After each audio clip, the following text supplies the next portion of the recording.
The people of Scotland deserve better, and it doesn't have to be like this. What we need now is business heads who are actually people who have worked in business, who have had experience of making businesses work and delivering positive results instead of accepting abject failure. So, I'm sure you don't want to hear me speaking anymore, and you're all dying to know who our candidate in Inverclyde is going to be.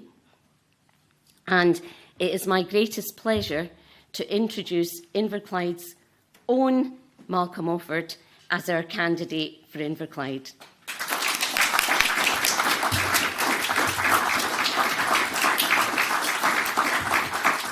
So I think that the economy will remain the central feature, I think, for the reform campaign, because my very strong view is that Scotland is underperforming as a country.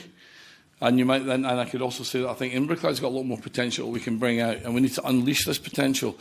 The Scottish economy in the last 10 years has grown at roughly 1%, which is just way too low. We're not generating enough wealth to pay for the services that we all want to keep and the services we all cherish. And so my feeling is that we need a radical change to this, because for 25 years in Hollywood we've had pretty much the same set of policies, which is basically if there's a problem in our society, the way to fix it is to spend money.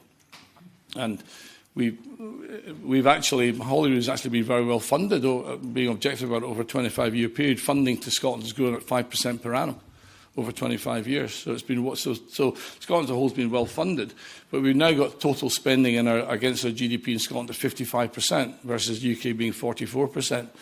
So but we don't seem to be getting better services for that. So why is that? How do we fix that? So I think the big initiative, I think, from reform is to say, look, let's grow the economy. How do we do that? We have to incentivise the people in the economy. Who are these people? These are the people who are working. How do we incentivise them to be more productive and create more tax revenue? And the way to do that is we have to incentivise them to do that. And so that's why we've come up with the major policy is going to be a tax break for all the people that work in our economy.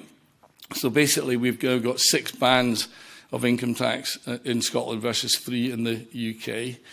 And that is creating a lot of anomalies and disincentives in our economy in Scotland. Actually, especially in our public services, because what's happening is that people who were considered sort of middle earners are now being dragged up into higher tax brackets. So that's nurses and teachers, transportation folk. People are being dragged up into higher tax brackets. And what's happening is, because you've got these 6 bands, you've got these cliff edges that if you fall over, you end up getting massively additionally taxed when you go over your threshold. The result of that is that people are now watching the clock and watching their hours and making sure they don't go above those bands. And so, for example, we know that in our hospitals that we actually at times have got capacity in the hospital, physical capacity, but we don't have a workforce that is able to actually administer to the needs of people. So we need to free up that system of making people more productive. And we can do that if we bring the 6 bands back to 3. And then second of all, let's cut the tax in Scotland so it's 1p less than in England. Okay, so in your 3 bands, 1p below. And that sends a message out to say that Scotland is now the best, the best place to live in the UK. It is anyway, but let's make now the Scottish economy the most successful part of the UK. And then through the life of the 5-year Parliament, we'll move it down to 2p below, and then 3p below. And we think of that over a 10-year period. If we can get that down to 1p below, then 2p below, then 3p below. And in the meantime, let's get our schools back to what they used to be, world class. Let's get our healthcare system sorted out. We can build in Scotland, because we've got a defined population of 5.5 million, because we've got our own nationhood effectively, because we've got our own ecosystem and our own institutions and our own way of doing things, we can actually create an amazing dynamic economy here in Scotland, within the UK. So that's the plan. Obviously, the cost of doing the tax cut will be £2 billion, because aligning the 6 bands to 3 will be 1.2 billion, and then each 1p cut is 800 million. That's 2 billion, but that's out of a Hollywood budget of 73 billion. So it's 3%. It's eminently possible we can get that without cutting frontline services. We can actually get that from cutting out of ideological projects, particularly around net zero, through cutting waste and duplication. We can find that 3% relatively easily without cutting frontline services. And here's the thing, that what that will do then is if we can generate an extra 1% growth in our economy, 1% over 10 years, 1% growth, if we get our economy going to 1%, then to 2%, then to 3%, and our target should be 3%, each 1% additional growth will raise 8 billion of tax. So you're putting 2 billion down, you're investing 2 billion in the economy, and the people in the economy, you get 8 billion back. And that seems like a good deal. And that way we collect more revenue, we have people more productive, we have more people in work. We then help to gravitate those who are not working back into work. We help them, we put a lot of effort into helping them get back into work. We get them into entry-level jobs. And the best way to get a better job is to have a job, and then you upskill and you get promoted and you move and you have a much more productive life. So that is a great vision, I think, for Scotland over the next 10 years. And that is what we need to deliver in Inverclyde. That's exactly what we need to deliver in Inverclyde. Where Inverclyde has got some terrific, some very, very good schools here still in Inverclyde, a lot of talented people here in Inverclyde, but over 2 generations following on from the deindustrialisation, there's not been enough effort in trying to work out how we generate good jobs. And good jobs will come not from governments, not from politicians, not from state. Good jobs come from entrepreneurs and people in the economy. Let's incentivise those people in the economy. Let's incentivise the people in Inverclyde, who at the moment, when those who are working, particularly in the private sector, where John Sonny says they've got the broadest shoulders, so they need to pay more. These are the people who are basically shrugging their shoulders and saying, why should I bother? Because if I work more hours, I just get taxed more. Why would I expand my premises right now? It's more expensive now to hire people. I'm not hiring anyone, etc. So the idea here is that we can unleash the economy by incentivising the people in the economy, and that's really the focus for reform. So I'm delighted to be standing in Inverclyde. I think there's a real opportunity to get Inverclyde going.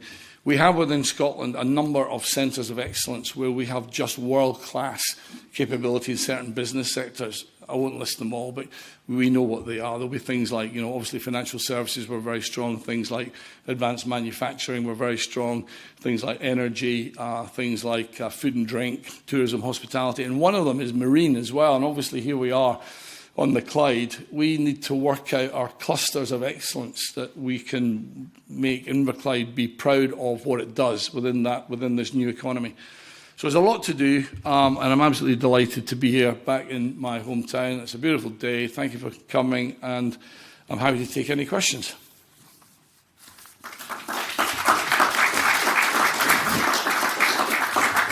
So I've got a list of questions here. Apologies. Right. So starting with David Walker from the Daily Express. Hi, Malcolm. Shows in the Clyde, this is quite a big left-wing SNP stronghold.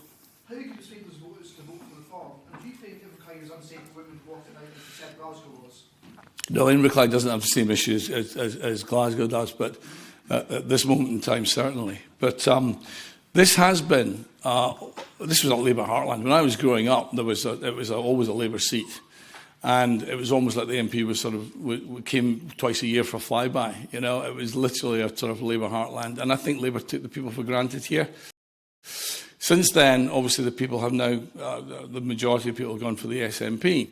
But the issue is, after 19 years of SNP here, I'm not sure that objectively we've improved the quality of the lives of the people here markedly on that switch.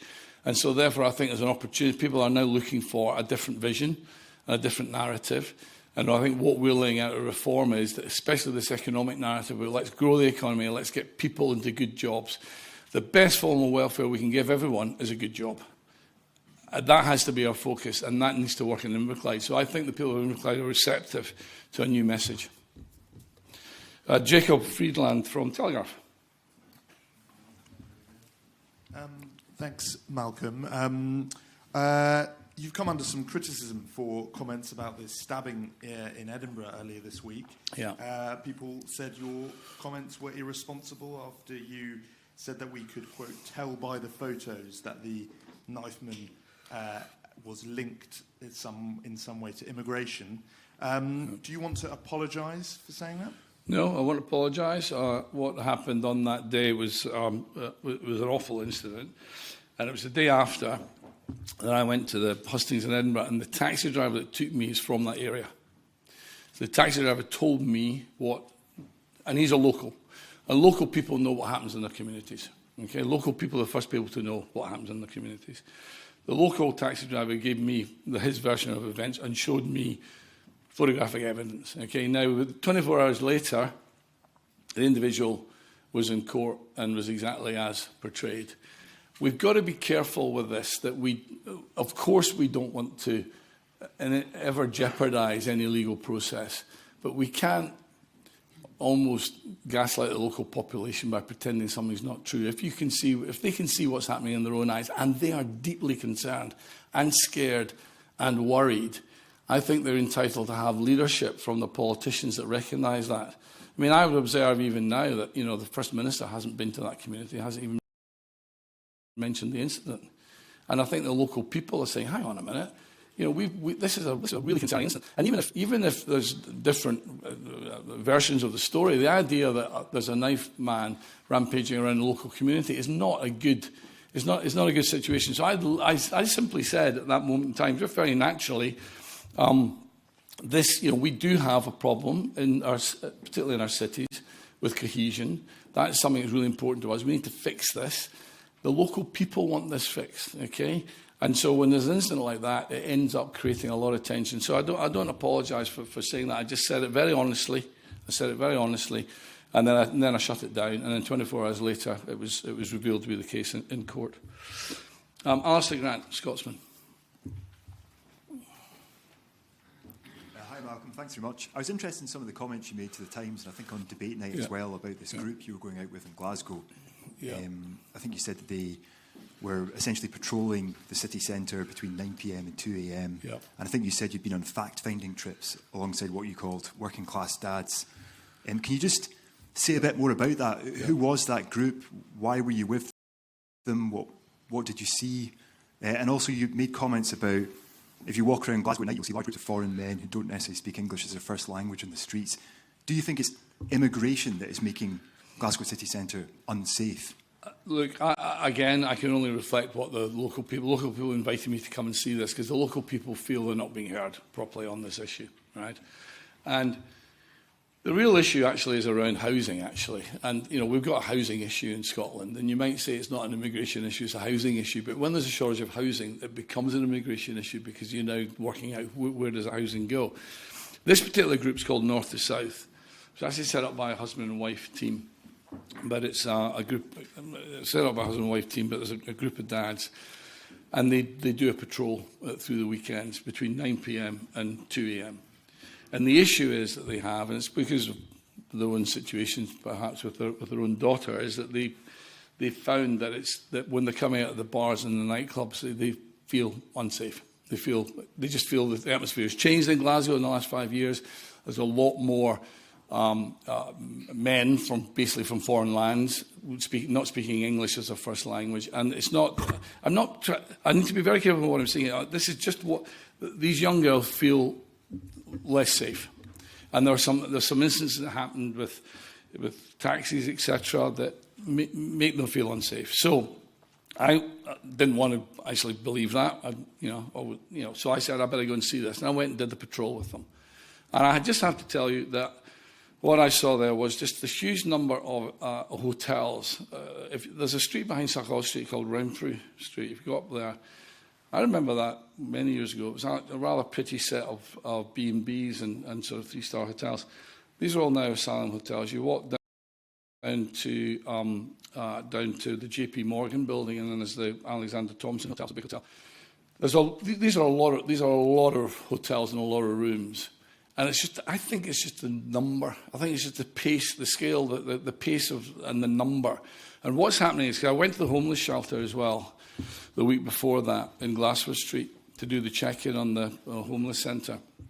And there's 30 beds in there. And so I sat with them as they checked them in one by one. And of the 30 people in that, there's only 2 locals that came in there that evening. The other 28 were all asylum seekers, essentially. What was happening is I asked them the story one by one as they came in. They're men, they're single men. They're not lawyers and doctors with families and children. They're single men that have come here. And they've been smuggled in. They've paid to come in to England, and they will stay in England to get the right to remain. And then because in Scotland the SNP broke, there's something called the local connection rule, where local councils have got an obligation to house the homeless. But the priority was always given to local people first. That's been taken away. So word has got around in this community that if you go to Glasgow, you'll get a good deal. So what's happening is they're coming from Birmingham, from Leeds, from Manchester to Glasgow because you're getting a free deal basically on housing. The issue with that is it's pushing out local people. Local people are now saying they can't get into affordable housing because it's been prioritised to people who've just arrived on our shores. Now, the issue is that people who genuinely need come to a country, of course we want to help them, but we need to find a way that we don't do that in a way that intimidates our own population, local population, and makes them feel that they're now services under pressure, schools under pressure, GPs, hospitals under pressure, and then Glasgow City Council then says it's got a 100 million black hole, of which they say 2/3 of it is because of the strain being put on it by this new thing that's only happened in the last 5 years called immigration. And all these men arriving to Glasgow because there's a good deal there. So I saw it with my own eyes. I saw it with my own eyes. And the fact there's a bunch of parents that want to walk their children home because the children don't feel safe, they're not doing that. They're not doing that for a laugh. They're doing that because they've got a problem there. And the police know about it. The police, it's done in cooperation with the police. But that didn't exist 5 years ago. That's all I'm saying. That is an issue.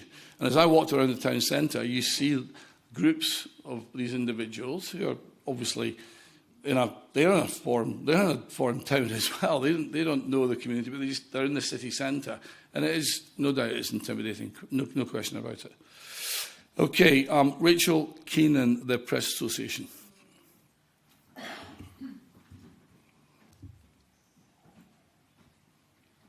Hello. When are we getting a list of the candidates for the May election? The 19th of March. Great. Okay, thank you. Okay, Abby Garton-Crosby of the National.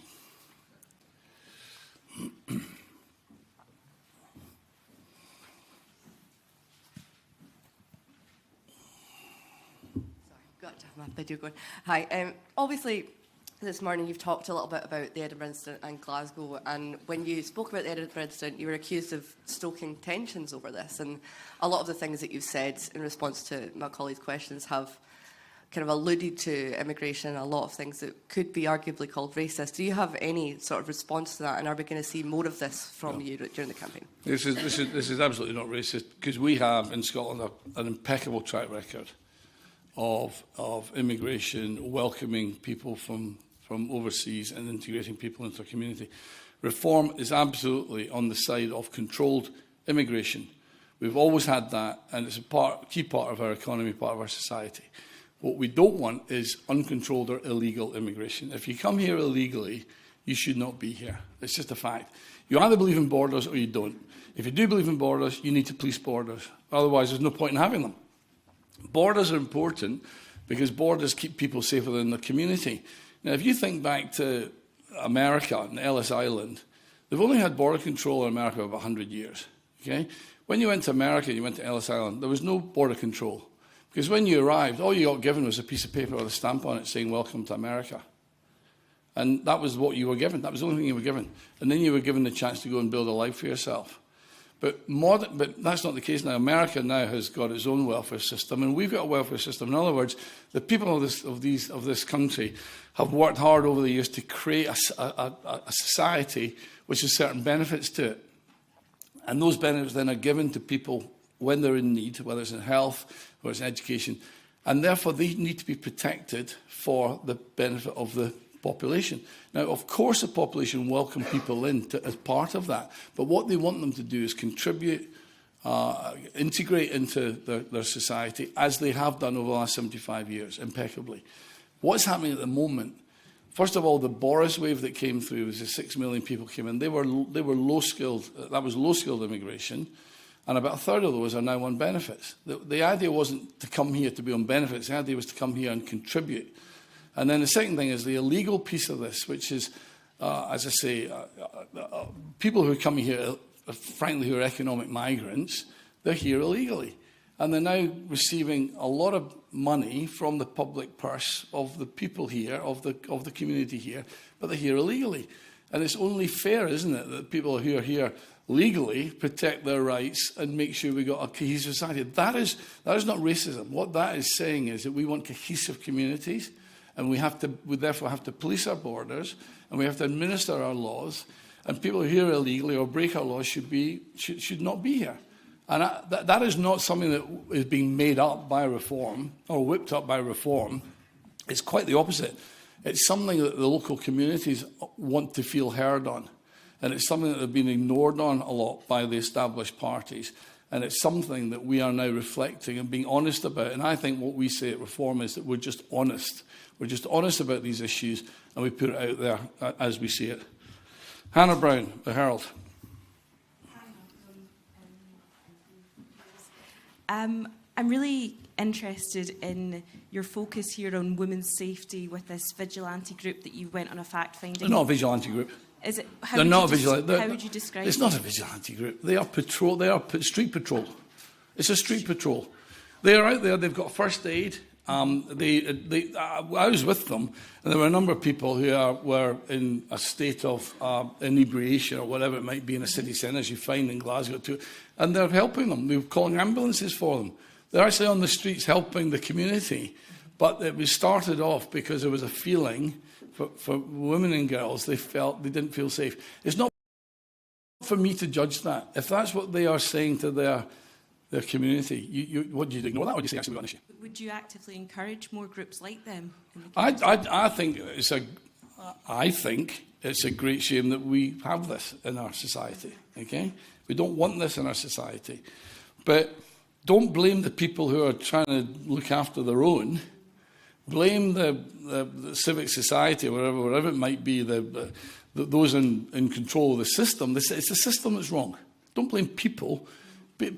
People are smart. They just follow the incentive. At the moment, we're giving an incentive to a group of people to come to Scotland. Don't blame them, because they're just being smart. But blame the system, because the system shouldn't be doing that. It shouldn't be creating that dislocation, and it shouldn't be to the disadvantage of local people. Chris McCall, Daily Record. Hi, Malcolm. Thanks very much. As a Glasgow resident, as I'm sure quite a few people in this room are, I just want to ask a simple question. Do you think the city is safe to live, work and socialise in? So here's the thing. The city centre has been hauled out in Glasgow, isn't it? And we don't have enough, I think, sort of working families living in the city centres. In fact, even here in Greenock, we have got prime land here right in the town centre, quite often owned by the council, brownfield sites, that in my opinion should be repositioned into sort of social housing to allow people to live right in the city, the town centres of where they live. If you look at Glasgow, everyone's streaming in on the trains from the outlying areas and then streaming back out again. The city centre itself has become a ghost town. Combination of the ULEZ, combination of the fact that the population's moved out. We've shut down, the hospitality is almost shut down there because of all the additional charges put onto them and rates, etc. It's hollowed out. You then put into that mix, as I say, a large number of newcomers who don't necessarily know the town that well, and they are hanging around on street corners. Chris, I don't know. I mean, I don't know when the last time you walked around Suckhill Street at 2 a.m. in the morning, but it's got a different feel from how it used to be when we were growing up. I've got a young child, so the answer to that question is not very often. Yes. But can I just press you on, do you think the city is safe? I think the city is not as safe as it used to be, is the reality. And I think that it's not as safe as it used to be. Right, moving on to the last one, Michael Blackley, Daily Mail.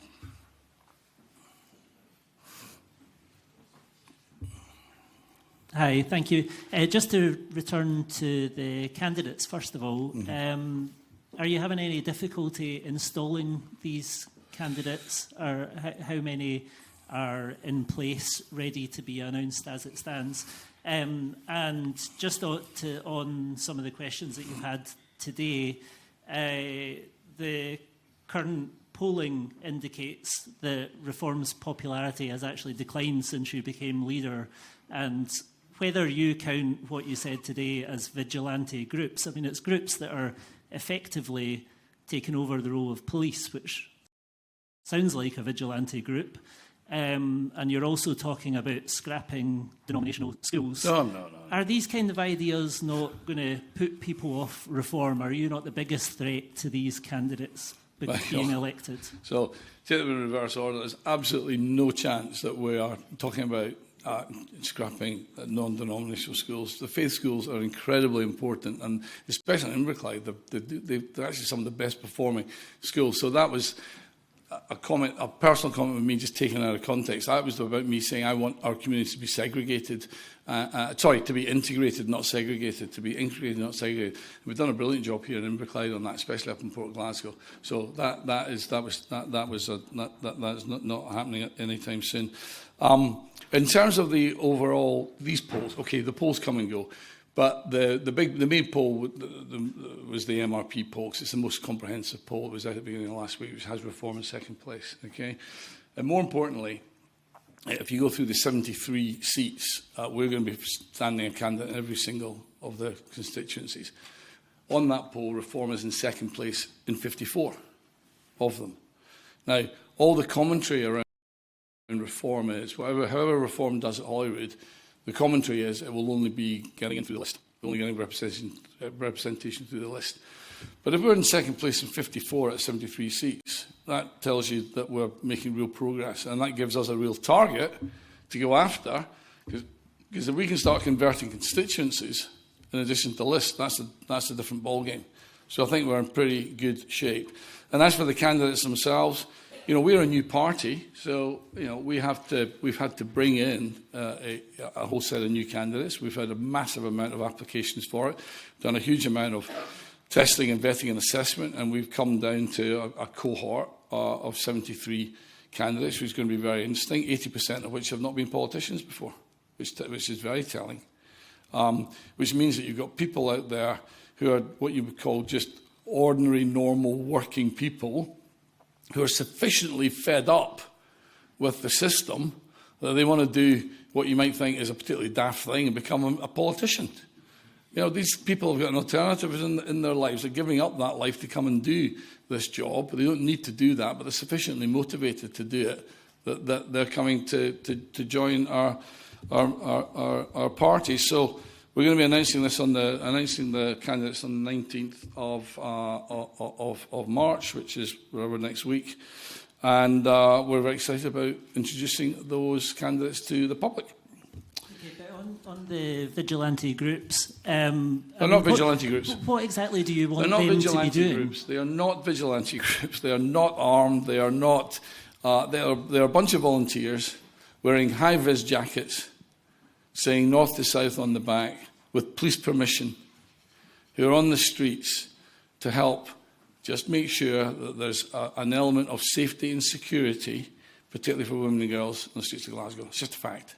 Okay, it's just a fact. So it's not a vigilante group, and they don't have an agenda other than to keep their people safe. That's all it is. And I thought it was worthwhile going out on the streets with them to see for myself what was going on. How many of the police to keep women and girls safe? The police themselves say they are underfunded, overstretched. They will say that. They will say that, and you will see that in your towns and cities. Do you really see a lot of police presence in your local towns and cities and town centres? Do you? You don't, do you? You just don't. And the police don't deny it either. They're understaffed. That was something that Reform will be looking at quite seriously. Our cities and towns need a bigger police presence. But in the absence of that, you've got some concerned parents doing something that they think is of value to their community. It's not a vigilante group. They don't have an agenda. They just want to keep their people safe. Okay, I think that's us done for this piece of it. So thank you all for coming down. Hope you enjoyed your trip to Greenock. It's a fabulous, fabulous location. Go and enjoy the town while you're here. A lot of the cruise ships come in here now, and the issue was that they would just run buses up to Glasgow all the time. And the issue for Inverclyde is how do you actually capture some of that economic value in the town? So the whole idea of sprucing up the town centre, giving them the proper ocean terminal there, allowing people to come into the town and enjoy what's here is another part of the economic growth plan for Inverclyde. So it's a very positive story. So thank you all for coming, and we'll see you, most of you, I'm sure, on the 19th of March. Thank you all.